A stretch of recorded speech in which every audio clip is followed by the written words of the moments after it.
നിൽക്കുന്നതിന്റെ കാല് ഒന്ന് പോയ സ്ഥിതി നിനക്കതൊക്കെ മേടിച്ച് വെച്ചാ പോരായിരുന്നു. വെറുതെ മനുഷ്യൻ ഞാനിപ്പോ എന്ത് ചെയ്യും?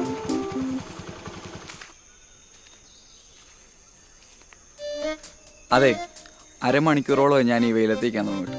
അതെനിക്ക് വേറെ പണിയില്ലാത്തോണ്ടല്ല, ഈ സാധനത്തിന്റെ ഫ്രണ്ടിനെ നേരിട്ട് കാണാൻ വേണ്ടിയാ. കണ്ടു, സന്തോഷം. ഇതങ്ങ് ആദ്യമേ ചെയ്താ പോരായിരുന്നു. പിന്നെ ഇതിപ്പോ ഇവിടെ വരേണ്ടി വന്നു, അത്രയല്ലേ ഉള്ളൂ. ഇതുപോലൊരു ഫ്രണ്ടിന്റെ കൂടെ നടക്കുന്നതിന് തനിക്ക് ഇതിലും വലുതെന്തോ വരായിരുന്നതാ. അതിപ്പോ ഇങ്ങനെ പോയിന്ന് വിചാരിച്ചാ മതി. പോട്ടെ. എനിക്കെന്തോ പറ്റിയെന്ന് വിചാരിച്ചിട്ടെ താൻ പറഞ്ഞ ഈ വെയിലത്തും അവളല്ലേ എന്റെ അടുത്തോട്ട് ഓടിയെത്തിയത്. പോലീസ് കേസൊക്കെയുള്ള പണി പോലും മുന്നും പിന്നെ നോക്കണ്ട അവള് ചെയ്തതേ. അതവൾക്ക് ബോധമില്ലാത്തോണ്ട് മാത്രമൊന്നും അല്ല, അതെനിക്ക് വേണ്ടിയിട്ടായതുകൊണ്ട് കൂടിയാ. ആ അവള് കാരണം ഞാൻ അങ്ങ് മുടിഞ്ഞു പോവേണേലേ അത് ഞാൻ അങ്ങ് സഹിച്ചു. താൻ പോടോ. പിന്നല്ല നൻപണ്ടാ ഇതറിഞ്ഞായിരുന്നെങ്കിലേ രണ്ടടി കൂടുതൽ കൊടുത്തേനെ. ഡി നീ ഇതെങ്ങോട്ട് അരച്ച് കയറുവാ? നീ അവിടെ നിന്ന് ചമ്മന്നാണ്ടേ ഞാൻ ചുമ്മാ ഒരു തഗ് അടിച്ചതാ. പിന്നെ അത് എൻ്റെ ഒടുക്കത്തൊരു ഷോയിൽ തള്ളിയതായിരുന്നോ? പിന്നൊരു തലവേദന. ഇങ്ങനെ എന്തൊക്കെയാവോ. അയ്യേ, നീ എന്തിനാ ഇങ്ങനെ ടെൻഷൻ അടിക്കുന്നേ? നമുക്കൊരു റൈഡ് പോയാലോ? ആ നല്ലയാ. എന്നാ ഞാൻ വണ്ടി എടുക്കട്ടെ. പിന്നെ പോകുമ്പോ വഴി ഒന്ന് മാറ്റി പിടിച്ചേക്കണേ. പലചരക്ക് കടയുടെ മുന്നിൽ സ്ലോ ചെയ്യണ്ട, പറ്റ് ബാക്കി ചോദിക്കും. പിന്നെ പത്രക്കാരനോട് നാളെ രാവിലെ ആയാലും പറയാം ജോലി പോയി, ഇനി മുതൽ പത്രം വേണ്ടാന്ന്. പിന്നെ പാല് പച്ചക്കറി അതിനെന്ത് ചെയ്യും? മനുഷ്യന്റെ അടിസ്ഥാന ആവശ്യങ്ങളാണല്ലോ അതൊക്കെ. അതെ അതെ. നിനക്ക് പിന്നെ ഇതൊന്നും അറിയണ്ടായിരിക്കും അല്ലേ സ്റ്റെഫി? അങ്ങനെ ഉണപ്പല്ലോ തെറിച്ചത്. അയ്യേ, അതൊക്കെ ചുമ്മാതാ. അതൊക്കെ സിനിമയല്ലേ പറ്റൂ. എടി, ഞാൻ നിന്നെ വിളിച്ചപ്പോ കിടന്ന ഇലവിളിയും ഞാൻ അവിടെ വന്ന് കണ്ടപ്പോൾ നിന്റെ മട്ടും മാതിരിയൊക്കെ കണ്ടപ്പോ ഞാൻ വിചാരിച്ച അങ്ങേര് നിന്റെ എങ്ങാണ്ടോ കയറി പിടിച്ചെന്നാ. അയ്യ, നല്ല വിചാരമായിപ്പോയി. അതിപ്പോ വിചാരമില്ല. നടപ്പിലും എടുപ്പിലും ഒക്കെ എന്നെ ഭംഗിയാ. ആ അതാ വന്നു. അയ്യോ, എന്നാ ഒരു കളറ്. പിന്നെ സംസാരമോ സീരിയലിൽ കാണുന്ന പോലെ തന്നെ. എടി പെമ്പിള്ളേരെ, കാനനക്കിളി സീരിയലിലെ മഹിമാറാണി. ഞാൻ ഇന്ന് മേക്കപ്പ് ചെയ്യാൻ പോയ കല്യാണ പെണ്ണിന്റെ അമ്മയുടെ ചേച്ചിയുടെ മോളാ. ഓ, ആ മുഖം ഒന്ന് കണ്ടാ പിന്നെ മേക്കപ്പ് ചെയ്യാനേ തോന്നത്തില്ല. ഒരുപാട് അങ്ങ് തള്ളാതെ, അത്രയ്ക്കൊന്നും ഉണ്ടാവില്ല. ഇനിയിപ്പോ എന്തൊക്കെ ഉള്ളതാണെന്ന്. ദേ എന്റെ കൂടെ നിന്ന് ഫോട്ടോ ഒക്കെ എടുത്തു. ദേ നോക്കിക്കേ, കണ്ടോ? ഇതിപ്പോ ഞാൻ പൊട്ടിയിട്ടാലും ഇങ്ങനൊക്കെ തന്നെ ഇരിക്കും. പിന്നെ എന്റെ അത്ര അഴകില്ലെങ്കിലും അടിപൊളിയല്ല. അയ്യോ, അതെ, അവർ അഡ്വാൻസ് മാത്രമേ തന്നിട്ടുണ്ടായിരുന്നുള്ളൂ. ബാക്കി പേയ്മെന്റ് മൊത്തം വാങ്ങിയായിരുന്നോ? എന്റെ പൊന്നു കൊച്ചേ, ആ മഹിമാറാണി ദേ എന്നെ ഇങ്ങനെ ചേർത്ത് പിടിച്ചിട്ട് ഈ രണ്ട് കൈയും നെഞ്ചോട് ചേർത്ത് വെച്ച് നമ്മള് തമ്മിലൊരു കണക്ക് പറച്ചില് വേണോ ആന്റീന്ന് നീ ചോദിക്കുന്നു. നമ്മളങ്ങ് അലിഞ്ഞു പോവാന്നേ. ഞാൻ പിന്നൊന്നും ചോദിക്കാൻ നിന്നില്ല. നമ്മുടെ വില കളയാൻ പറ്റൂ.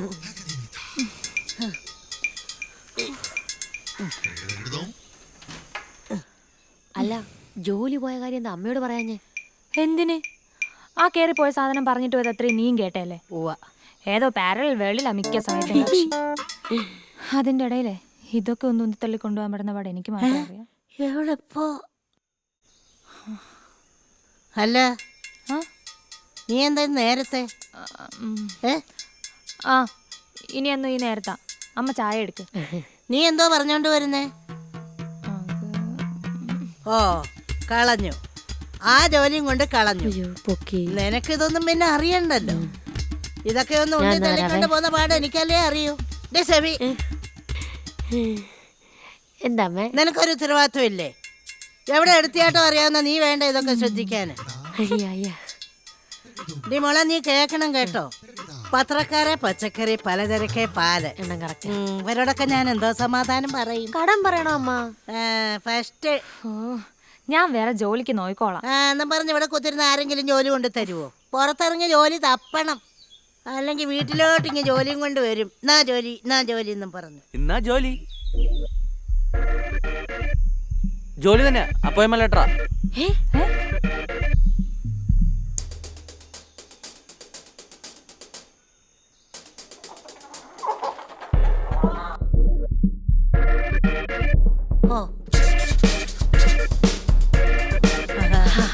അപ്പോൾ പറഞ്ഞൊക്കെ മോക്ക് ഓർമ്മ ഉണ്ടല്ലോ, ഈ പലജാതി ആൾക്കാരായിരിക്കും മോളിനെ കാണാൻ പോകുന്നത്. അതുകൊണ്ട് സ്വീകരണവും പലതരത്തിലുള്ളതായിരിക്കും. ഇപ്പൊ ഈ ജപ്തി നോട്ടീസ് കിട്ടുന്ന വീട്ടിലാണ് മോള് ചെല്ലുന്നതെങ്കിൽ അവര് മോളെ ഭീതിയോടെ ആയിരിക്കും നോക്കി കാണുന്നത്. അതേസമയം ഈ ഡിവോഴ്സ് നോട്ടീസ് കാത്തിരിക്കുന്നവന്റെ വീട്ടിലാണെങ്കിലോ സങ്കടം. തെറ്റി, സന്തോഷം. എനിക്ക് അനുഭവമുള്ള. പിന്നെ ഈ കാമുകിയുടെ കല്യാണക്കുറി പോസ്റ്റിൽ കിട്ടുമ്പോഴാണ് ഒരു സങ്കടം. അതൊക്കെ പോട്ടെ. പിന്നെ അപ്പം ഇത്തരം സന്ദർഭങ്ങൾ കൈകാര്യം ചെയ്യാൻ തയ്യാറായിരിക്കണം ചൈതന്യ. ഓക്കെ. എന്റെ പൊന്ന് സാറേ, മേലും കീഴും ഇല്ലാത്ത പെണ്ണ, വകതരവും ഇല്ല, ബോധവും ഇല്ല. അതൊക്കെ പോട്ടെ. നഴ്സറി ക്ലാസ്സിൽ പഠിക്കുമ്പോ കണക്ക് സാർ ഒന്ന് കണ്ണുരുട്ടി കാണിച്ചെന്നും പറഞ്ഞ് നല്ല പളവള മിന്നുന്ന പാട്ടുപാവാട മുള്ളി നനച്ചോളാം. അപ്പൊ അവിടെ ചങ്കുറപ്പിന്റെ കാര്യം അറിയാലോ. അതുകൊണ്ട് സാറ് വേണം ഇതൊക്കെ ഒന്ന് പറഞ്ഞു കൊടുത്ത് ഉഷാറാക്കാൻ. എന്താടി കൊച്ചേ, നിന്നെ ഒരിടത്ത് കൊണ്ട് ചേർക്കുമ്പോഴേ അതിൻ്റെതായ ഉത്തരവാദിത്വമൊക്കെ എനിക്കില്ലേ? അപ്പം വീട് ഇവിടെ അടുത്താണല്ലോ പറഞ്ഞേ? ആ സർ, ഇവിടെ നിന്ന് ഒരു 3-3.5 കിലോമീറ്ററേ ഉള്ളൂ, അടുത്താ. ആ ഓക്കെ. അപ്പൊ എന്റെ സ്കൂട്ടറിന്റെ കാര്യം എന്തായി? മാമൻ കത്ത് കൊടുത്തിടാ നോക്ക്. മാമനോ? ആരെന്റെ മാമൻ? അറിയപ്പെടി മാമൻ മോളിയല്ലോ. Okay sir. മാമൻ ഇങ്ങനെ കേട്ടെ. ഈ നീ വണ്ടി എടുത്തോ, ഞാൻ റീൽസ് എടുത്തോളാം. ആ ഡി, നീയും കൂടെ വാ. ശരി അമ്മ. പോയിട്ടോ. Okay bye. All the best. Thank you.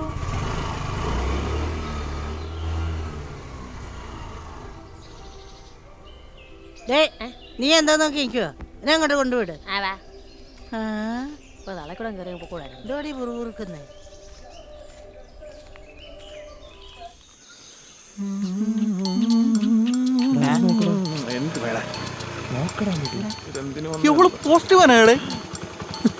Post മാൻ അല്ല, വുമൺ. അപ്പോഴേ ഞാനൊരു ചോദ്യം ചോദിക്കാം. സിമ്പിളാ, കേട്ടോക്ക്. തിരുവനന്തപുരത്ത് നിന്നും ഉച്ചയ്ക്ക് 12:30 ഡൽഹിയിലേക്ക് പുറപ്പെട്ട നിസാമുദ്ദീൻ എക്സ്പ്രസ് കായംകുളം സ്റ്റേഷന് 12.5 കിലോമീറ്റർ അടുത്തെത്തി 88 കിലോമീറ്റർ വേഗത്തിൽ സഞ്ചരിച്ചുകൊണ്ടിരിക്കുമ്പോൾ അതിന്റെ സ്ലീപ്പർ കോച്ചിലെ 3ാമത്തെ കമ്പാർട്ട്മെന്റിന്റെ വാതിൽക്കൽ നിന്നും 8 വയസ്സുള്ള ഒരു കുട്ടി 18.5 ഗ്രാം ഭാരമുള്ള ഒരു കല്ലെടുത്ത് തെക്കോട്ട് വലിച്ചെറിഞ്ഞാൽ ആ കുട്ടിയുടെ ഭാരം എത്ര?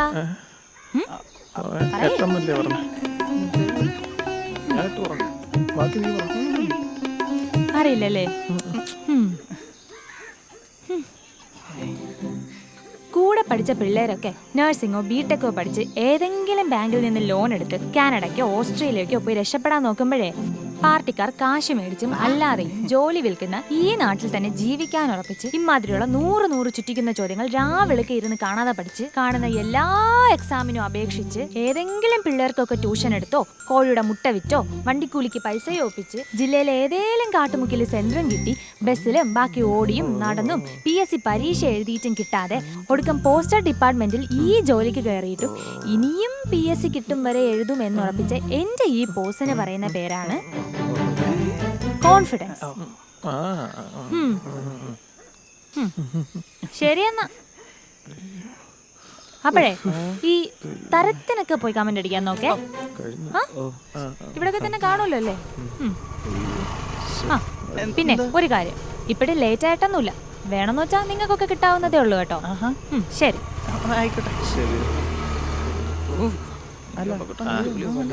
അങ്ങനെ അവൾ അവനെ തെറ്റിട്ടിരിക്കുമ്പോഴാണ് ഞാൻ പോയി മുട്ടുന്നത്.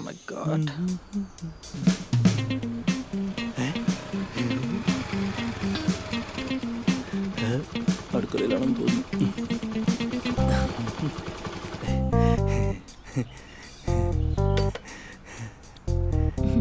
ഈ നീക്കിൽ അയ്യോ ഞാൻ തന്നെ. ചേട്ടാ പിന്നെ ഇവിടെ കിഴക്കേതാ? കിഴക്ക അതിങ്ങനെ എങ്ങാണ്ട് വരും. എന്താ? ഒന്നിങ്ങോട്ട് നിക്കോ. ഓ പിന്നെന്താ? എന്റെ ഫസ്റ്റ് ഡെലിവറിയാ. എന്ത്? ഓ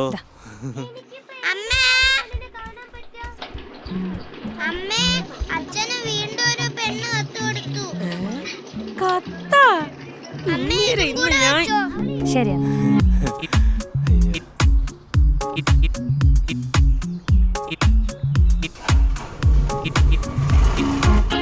എന്ത് തന്നെ കൊച്ച്.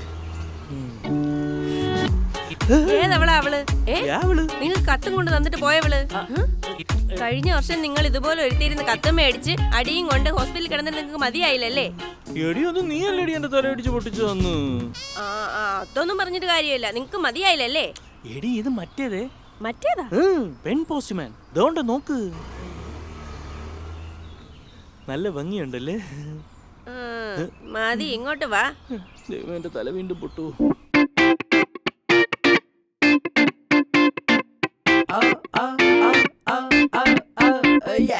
കടലിലെ കടതാളം പോലൊരു ഒത്തിരി കത്തണ പെണ്ണാണേ, കരിവീരൻ പോലും മുന്നിൽ തുല്ലാണേ.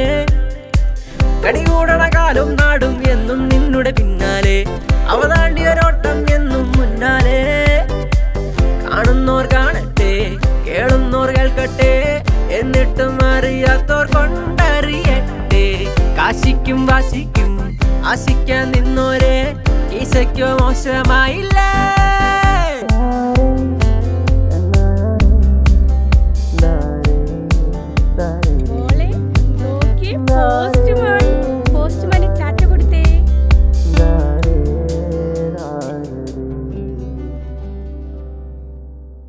എടി, എന്താ എന്റെ ജോലി?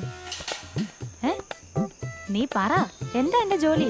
അത് ഈ കഥ കൊണ്ട് കൊടുക്കുന്നത് പോസ്റ്റ്മാൻ. ഓ, വച്ചിട്ട് പൊടി കോപ്പേ. Postman, postman Chaitanya, Chaitanya postman അടി, പോസ്റ്റ്മാൻ. അപ്പം അതാണ് പ്രശ്നം, ഐഡന്റിറ്റി ക്രൈസിസ്. ആ അതെ സാർ, നമുക്ക് എന്തെങ്കിലും ചെയ്യാൻ പറ്റുമോ? എൻ്റെ പൊന്നു വെച്ചേ, ഈ ഇന്ത്യയിൽ നമ്മളാരും അല്ല ഈ പോസ്റ്റ് ഓഫീസ് കൊണ്ടുവരുന്നത് ആദ്യമായിട്ട്. അതങ്ങ് ബ്രിട്ടീഷുകാരാ. അന്നൊരു വീട് കൊട്ടാരക്കരയിലാന്ന്, പിന്നുള്ളതാണ് കൊടുങ്ങല്ലൂരാ. ഈ കണ്ട കാടും മലയും കുന്നും കയറി വേണം ഈ കത്തുകളൊക്കെ അങ്ങ് എത്തിക്കാൻ, അറിയാവോ? ഇന്നിപ്പോൾ കാലം മാറി, പെൺപിള്ളേരും പണിക്കിറങ്ങി. പക്ഷേ അന്ന് ആൺപിള്ളേർ ചെയ്തുകൊണ്ടിരുന്ന ആ തൊഴിലിന് അന്നും ഇന്നും ഒരൊറ്റ പേരേ ഉള്ളൂ, പോസ്റ്റ്മാൻ. പിന്നെ കൊച്ചു പറഞ്ഞ വിശ്വസിക്കത്തില്ല, സർക്കാർ കടലാസിലും അതങ്ങനെ തന്നെ, അന്നും ഇന്നും. പിന്നെ നിനക്ക് അത്രയ്ക്ക് വലിയ ദണ്ണമാണെങ്കിൽ നിന്നെ ഞാൻ ആരും കേൾക്കാതെ പോസ്റ്റ് വുമൺ ചൈതന്യാന്നങ്ങ് വിളിക്കാം, മതിയോ? കഷ്ടം. ഇതിപ്പോ മാനായാലും എന്തോ മൂണായാലും എന്തോ പണിയെടുത്തിട്ടങ്ങ് പോയ പോരെ.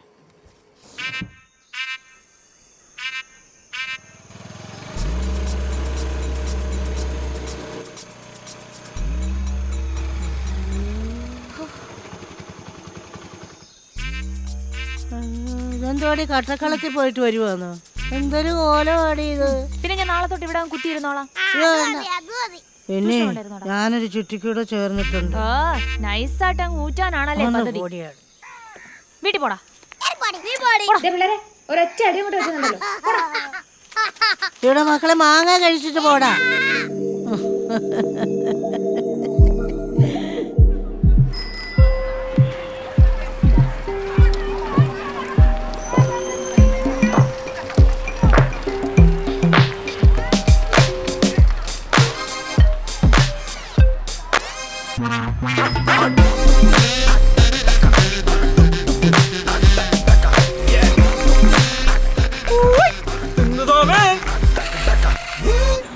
പിങ്കുസ്വാമി നിന്റെ തന്തയാടാ.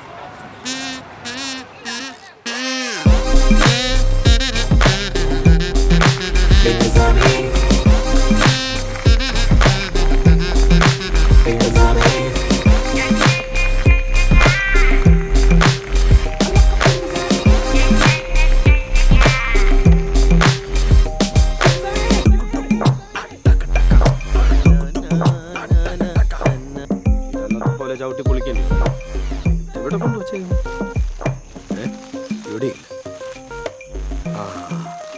ഇപ്പൊ എങ്ങനെ ഇരിക്കണ്? ഇവനെ കൊണ്ട് തോറ്റ്.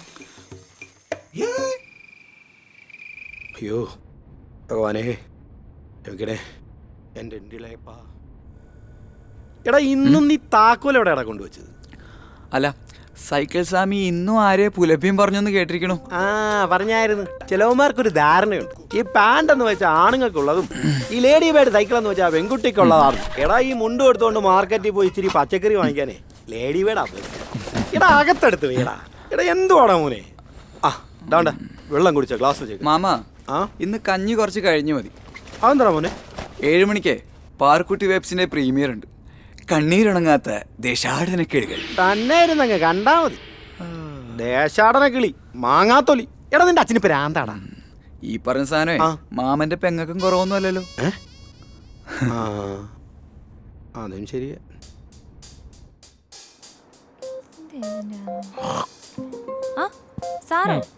സാറൊന്ന് വരുന്നില്ല എന്ന് പറഞ്ഞിട്ട് രാവിലെ എൻ്റെ കൊടുക്കട്ട തലവേനയായിരുന്നു. ഒരു കാപ്പി അങ്ങ് കുടിച്ചപ്പം അതങ്ങ് മാറി. കൊച്ചിന് നേരത്തെയാണല്ലോ. ആ സാർ, അമ്മ ആറ്റോൽ പൊങ്കാലയ്ക്ക് പോകും. പിന്നെ ഞാൻ എൻ്റെ കൂട്ടുകാരുടെ വീട്ടിലായിരുന്നു. അവളുടെ വീട്ടിലൂടെ അടുത്ത ജംഗ്ഷനില്ല.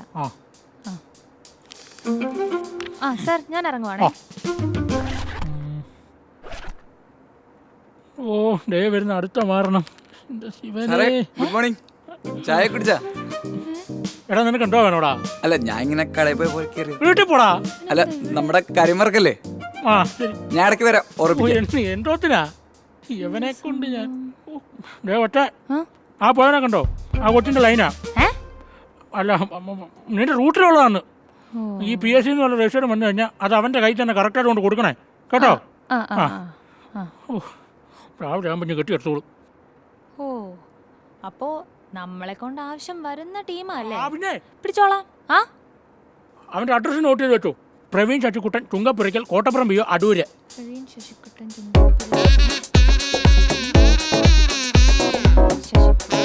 ആ പിന്നെ പണി വരുന്നുണ്ട് അവറാച്ച.